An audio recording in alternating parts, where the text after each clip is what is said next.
I meet Snoop's manager, and we're hanging and having great conversations. And he's like, "Hey, any chance you want to come down to Inglewood and meet me?" So Inglewood, I'm thinking absolutely Snoop Dogg.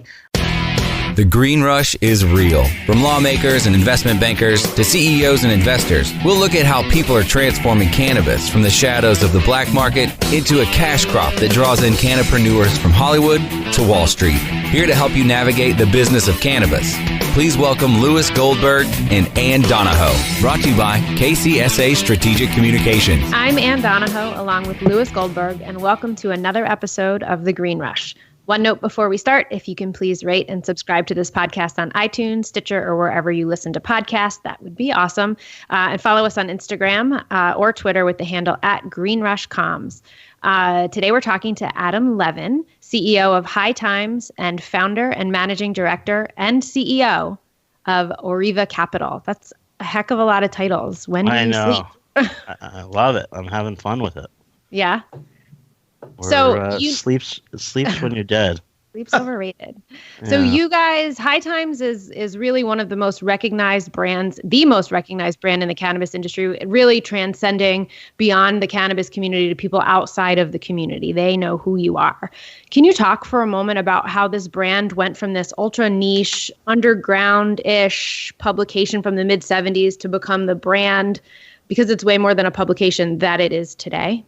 Yeah, absolutely. So it's one of the larger concert promoters in the country today that people don't recognize. So, we do the Cannabis Cups, which are in various other events throughout the country and internationally that have become synonymous with High Times for many and for the active business we have today. But much more than that, we're a media company and really have ambitions to be much more of a holding company, a Berkshire Hathaway of cannabis. Mm-hmm. And we see a lot of different investments and companies today in the cannabis ecosystem that benefit from our platform. So obviously we have Cannabis Cup Talk. We have our Cannabis Cups that I just mentioned, and we have hightimes.com and our magazine and our different other publishing initiatives that we put out. But really what I view these are a platform for the industry as a whole. And this whole ecosystem benefits from it. So we're trying to find other companies and have, as I mentioned, the ambitions to really find efficiencies and find synergistic companies to potentially invest and partner with to help grow and take advantage of the High Times brand. So you guys made huge news this summer, not only when you became CEO and you acquired High Times, and then you you were in the process of rolling it into a SPAC. Can you talk to us about the process that you're doing, why you looked at a SPAC, which is a special purchase acquisition company, and what's going on with the attempt to list on the NASDAQ? So we submitted our S4, or the SPAC submitted their S4, which contained our financials 3 weeks ago, and the information of the business. And I think due to the complexities of the cannabis industry, we felt it was imperative, and NASDAQ was really supportive and reviewed a lot of the risk factors prior to us submitting them to the SEC, which is not typical, kind of atypical process. Kind of reverse that most companies go through, but was really supportive and talked to the NYSE and talked to NASDAQ, and the SPAC was currently listed on NASDAQ. So have been proceeding and running parallel paths, but really working with NASDAQ to become the first company really listed in the cannabis space on the exchange. So you remain confident that this is a matter of time and not an if? Absolutely. We've received preliminary indication, and we're excited. I mean, everything in the S4 says NASDAQ, NASDAQ, NASDAQ. So you operate multiple lines of business, and everybody knows, and you mentioned, everybody knows about the magazine, and everybody now, after all billions of people who listen to this podcast, will clearly understand. Billions. Or 7, and my mom. Yes. Well, my mom's going to listen too if I can teach her how to download a podcast. My dad listens every episode, but let's not talk about our parents. So the question is, we know you guys make music. We know you guys have an amazing media brand and it's an extension. You are legitimately the only truly cross-state national brand in the industry. Talk about the goal on product that is labeled, whether it be paraphernalia like papers or packaging. So we're talking licensing right now, yes. right? Yeah, I think licensing is one approach to it, but I think it's really about taking advantage of the brand. And like you said, we are the only brand and the most well-known brand in the cannabis space, but really the only brand that's not only known across state lines, but it is known internationally. And cannabis today is an international business, and more companies are realizing it. Definitely all the Canadian companies are realizing it, the LPs up there, because that's where they're seeing their revenue. But, you take communities or locations like Canada, for instance, where cannabis companies aren't able to advertise, and so these LPs aren't able to advertise their various brands, and High Times becomes a brand that's well known, and Joe Smith on Main Street America or Main Street Canada with his A accent, knows the brand, and it's a well known brand that has crossed generations.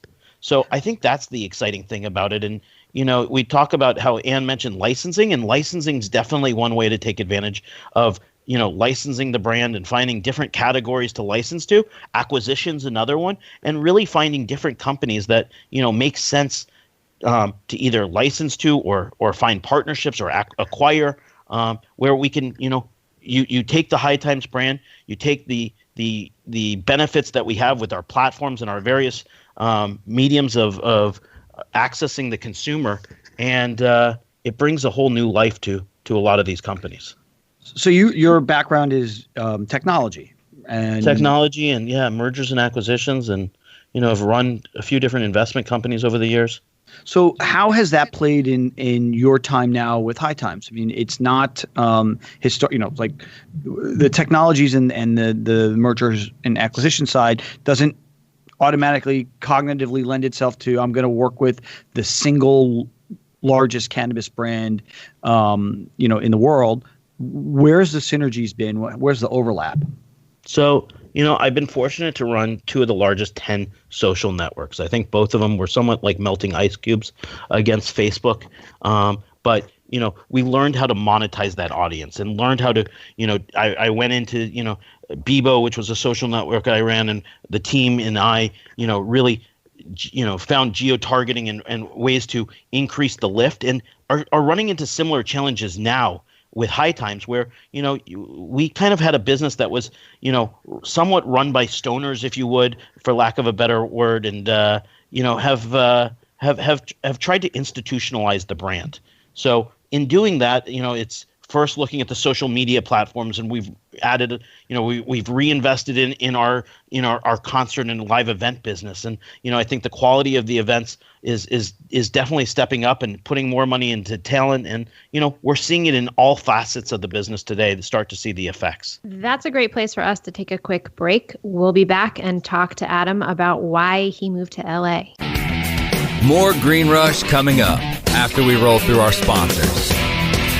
Introducing 420 Cloud, ignited by MSIG, one of the fastest growing social apps around. The only app you'll need for all things cannabis. Find the latest cannabis news, videos, and stories, ranging from business and tech to sports and medicine. Start your career in cannabis by seeking, identifying, and applying for jobs through our expansive listings. For businesses, 420cloud.com features a full-scale cross-channel network, monetizing high traffic for big data conversion and analytics. Download 420 Cloud now from the iTunes Store or Google Play. MSIG.com is a publicly listed company on the OTC, symbol MCIG. At Alternative Vibes, our core values of quality, loyalty, respect, and honesty guides us in our mission to help families find peace and harmony through our products and services. Whether you are looking for a more natural way of living, shopping essential oils, topicals, and edibles, or searching for a path towards achieving your goals, we are your choice. Learn more about our complete line of natural products and solutions at AlternativeVibes.com. Bringing quality of living to life. AlternativeVibes.com.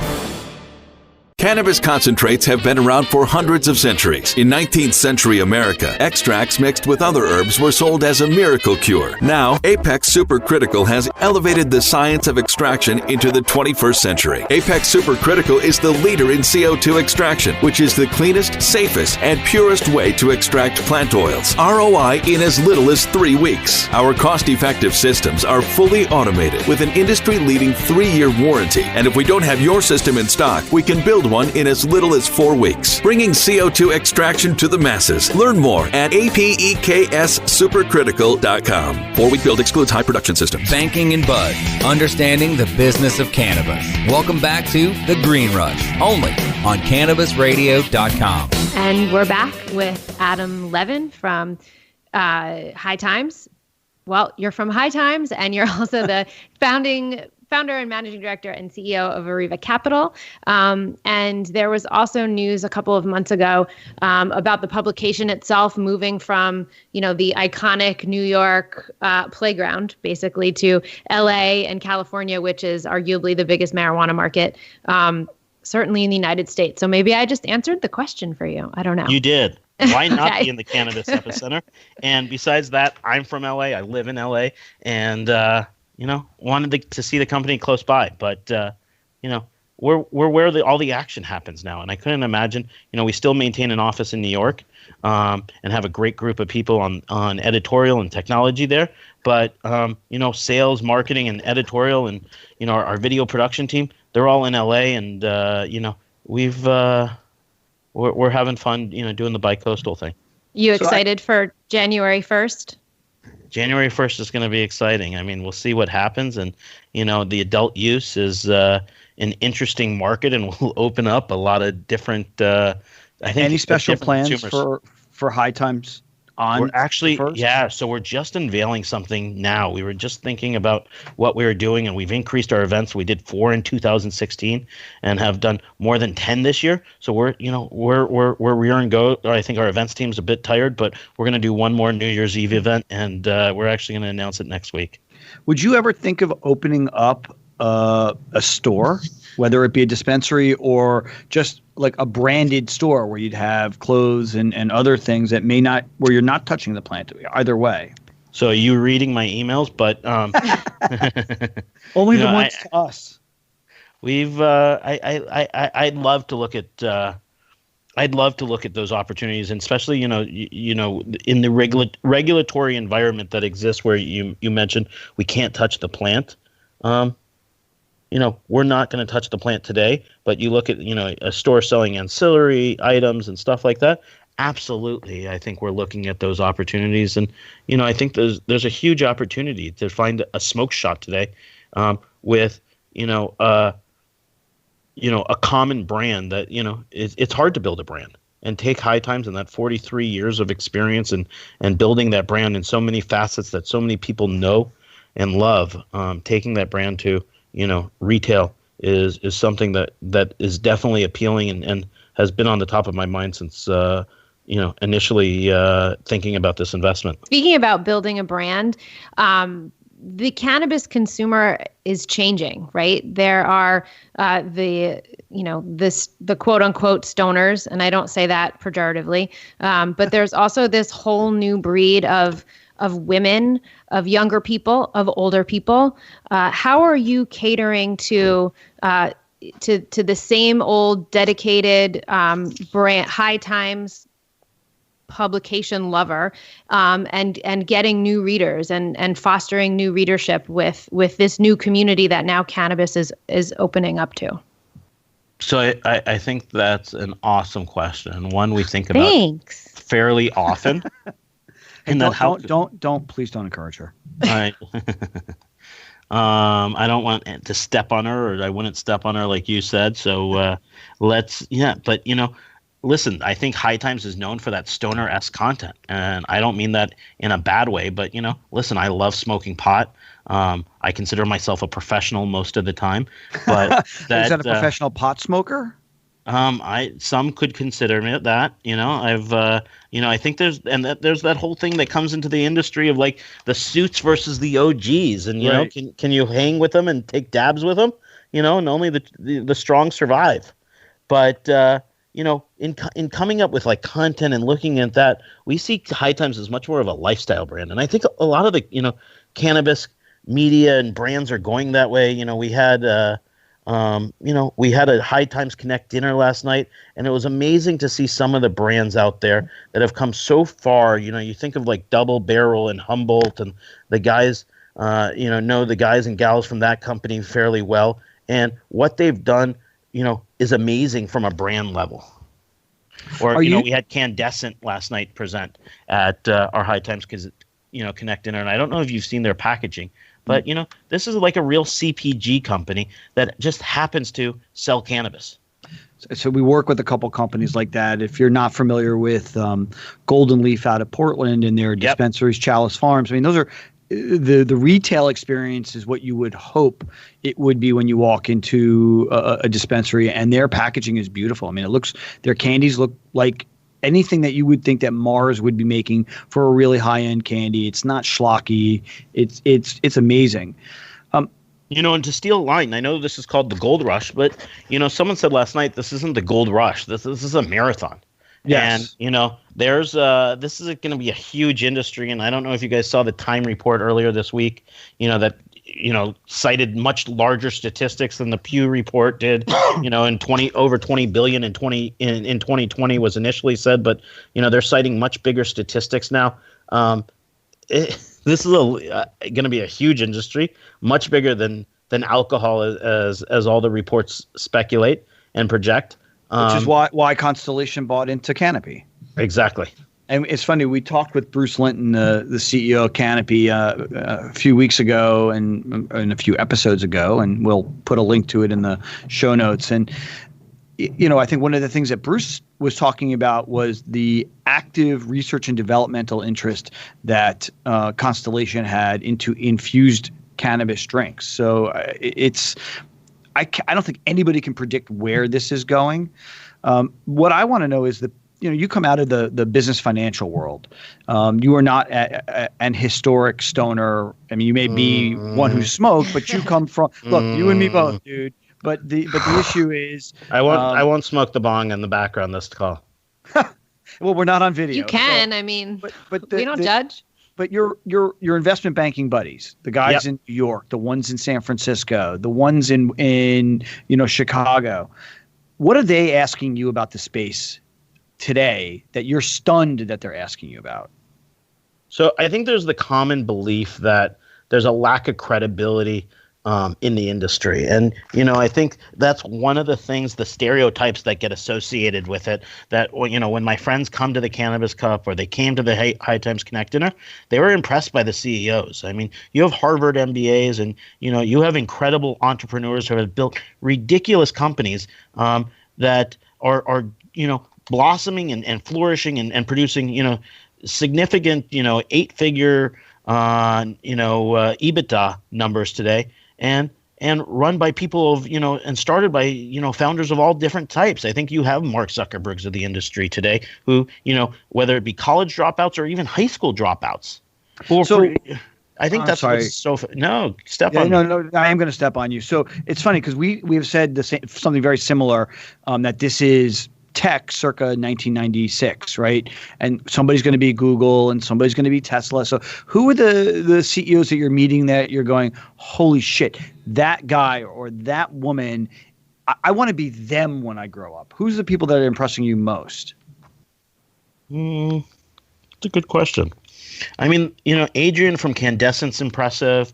I think the guys from Loud Park Farms. I mean, Adam Bergman from Loud Park Farms. I mean, the kid didn't graduate from high school. Company's doing, 50 million of EBITDA or something. Some crazy numbers have been reported. Wow. I mean, there's incredible companies out there. And, you talk about Zuckerberg and didn't have a college degree. We're talking lack of high school degree. Well, he did drop out from Harvard midway through. It's not like he was going to, Ramapo College. No disrespect to Ramapo College. Easy. You didn't. That's harsh. I didn't say Monmouth. Jeez. Oh, wow. All right. That's rude. I'm sorry, boy. This is a tough room here today. We're the Rutgers of Central New Jersey. Wow. Speaking of New Jersey, our new new governor coming in next year has said that he is 100% favoring signing legislation in the first 100 days. So assuming that New Jersey goes adult use in it'd be probably mid-19, who are you thinking is next? What is the next big vital state to flip? Or if this is completely out of your wheelhouse, tell me I'm a schmuck. No, I mean, I think the growth. So, as much as flipping is important, I don't necessarily, I mean, I'll say you're a schmuck, first of all, but just to say you're a schmuck. But, there's. You knew I liked you, Adam. It's, I love it. But, I think states like Florida are interesting, where you see the growth in patient count. And, Ohio yesterday announced their 12, most recently just announced their, 12 finalists for the stage 1 or the section 1 permits. So I think states like that have passed it are really important, but that are really starting to see traction in either their adult use or even their, medicinal programs, but really cannabis blossoming is what's the phenomenon. And I think just awesome to see personally. Cool. So let us take a quick break and we'll be right back. More Green Rush coming up after we roll through our sponsors. Introducing Blue Moon CBD, straight from the bluegrass of Kentucky. With our special nano emulsion process, you'll not only get the best CBD available, you'll get more of it. Not all CBD is the same. It's your body. It's your choice. Get relief from inflammation, anxiety, and stress. Go to www.bluemoonhemp.com and use code HEMP420 for a 20% discount on your order. Balance your body. Balance your life. Make it Blue Moon CBD. The smoke is rising, and the next crop of podcasts devoted to cannabis providers and enthusiasts are ready to be harvested. Welcome to the Cannabis Radio Network, founded by respected rainmakers who have been producing award-winning podcasts for over a decade. Industry headlines, business updates, medical reports, marketing, and e-commerce education rolled up perfectly for your consumption. Let's grow together. The Cannabis Radio Network. CannabisRadio.com. Ignite the conversation on some trending topics along the Cannabis Radio social media network. Join our crew of thousands on our Cannabis Radio page on Facebook or at Canna Radio, CANNA Radio on Twitter. Plus, look for our Facebook and Google Plus pages for all of our original programs and connect with Dr. Dina, Kyle Cushman, Dr. Mitch Earlywine, Nurse Heather, Doc Rob, the hosts of Ganjapreneur, and more. Connect with the growing Cannabis Radio social crusade at Canna Radio on Twitter or search for Cannabis Radio on Facebook, Google Plus, and Instagram and grow with us. Banking and Buzz, understanding the business of cannabis. Welcome back to The Green Rush, only on CannabisRadio.com. Okay, we're back on The Green Rush. I'm Louis Goldberg. I'm with Ann Donahoe, and we are talking with Adam Levin, CEO of High Times. And Ann, I know you have been dying to ask him. What's the one question that the media doesn't ask you that they wish they would ask you? I think the question is probably, why is High Times a $250 million, why is it going to be valued for $250 million? And to me, it's a very easy question because I see it, because I see the licensing and the acquisition opportunities. I see the amazing valuations that have been seen, by a lot of the Canadians LPs. And, people say, why would High Times be a cannabis company? Because look at all of our customers that are in cannabis. We're cannabis. We're as much cannabis company. Our customers are cannabis. And the growth is there, especially when you look at all these other advertising platforms and mediums out there, whether it be our live events or our digital media or even our publishing group. Companies can't advertise on any other platform. So whether they're coming in for an experiential, commitment to come to one of our cups and our many events, or advertising in the magazine or on the website, we are that cannabis voice. Well, you just created the Adam smoking game. So for all of our listeners, go back, start again, and every time Adam says cannabis, take a hit. Love that. Cannabis, cannabis, cannabis. So I have one last question before we get to Puff Puff Pass, which is the industry has this historic stoner image. It's the Cheech and Chongs of the world, and it has started, and the Seth Rogans and the like, and it started to pivot to a more professional version of what the cannabis industry could be. What role do you see High Times playing going forward in changing the global perception of cannabis from pot, wheat, and weed to cannabis? I think just like many of the larger companies out there, we're looking to institutionalize the cannabis game. And I mean that wholeheartedly. It's still the game. So you still have the craziness of running a company, a business that has been associated with a black market, less than 6 years ago in many states and many locations, and is growing, gangbusters as an industry. And that's the unique opportunity. So cool. Okay, it so is cool. This is the best job I could have ever thought of. It's fun. If you go back and listen to one of the first episodes, actually listen to the very first episode, and you'll hear Ann and I talk about how excited we are about this. I mean, this is the coolest job we could possibly have, and we do PR for lots of different companies across lots of different segments. This is the only industry that we wanted to do a podcast about. It's the only time, I mean, like, you don't meet people who are not having a good time working in the space. There's nobody that has a window job where they go, oh shit, I got to go roll a joint. It just doesn't happen. So with that, we are at Puff Puff Pass, which is the recurring segment where we ask guests to tell us 2 things they love about this industry and the 1 thing that they hate. So puff away.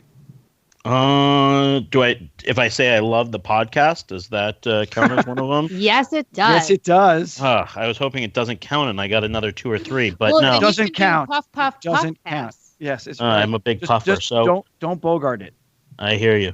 I'll pass right along, but I don't know. I love the intellectual challenges that come with running, a company in this highly regulated industry, but that's growing at such a fast rate that it that the regulations are changing with it. So I think that's fascinating.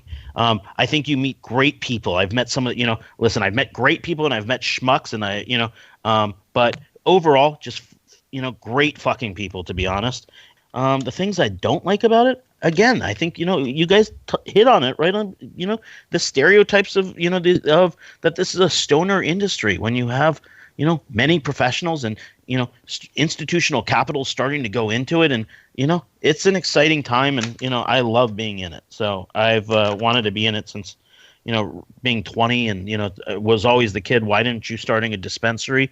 And to be at the epicenter is such a privilege to run this company. I can't even tell you. Okay, we're talking really quick about the coolest person you've ever met in the industry. Go. So the coolest, I don't know, but one of the best stories is definitely I just signed the merger agreement. We were still raising the money, putting the deal together, and take a few meetings. And, I get a call. First of all, I meet Guy Osseri and go to Guy's office. Guy's this legendary music manager, has done all these cool business ventures and partners with Ashton and has all these different ventures across media and technology.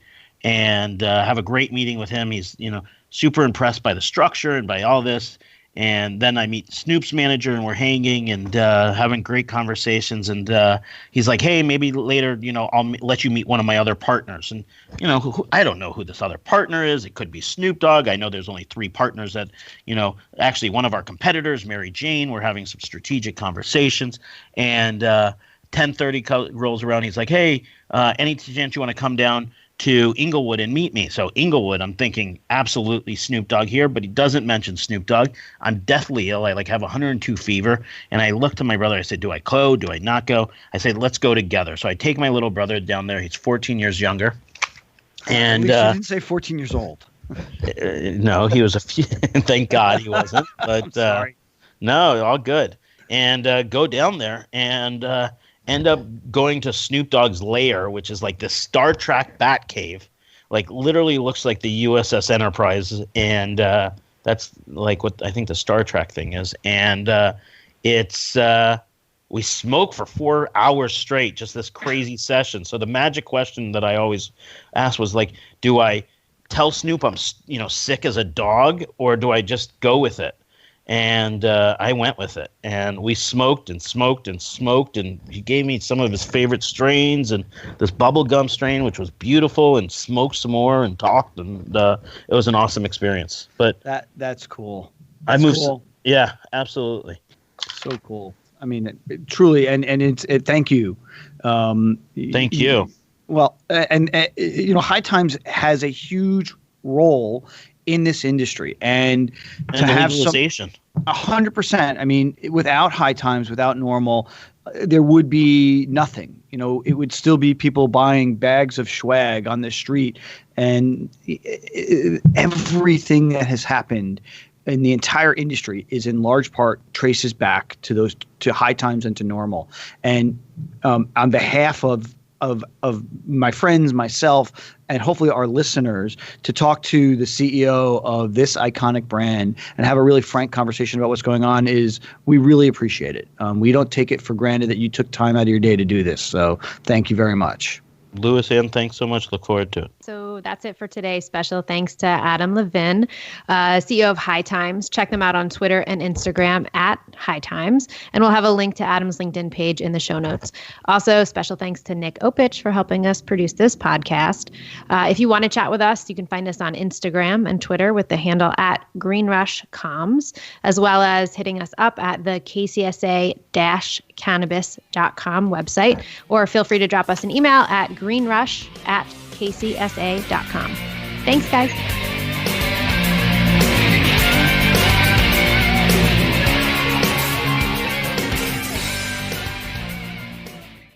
The opinions expressed on this CannabisRadio.com program are those of the guests and hosts and do not necessarily reflect those of the staff and management of CannabisRadio.com. Any rebroadcast or redistribution without proper consent of CannabisRadio.com is prohibited.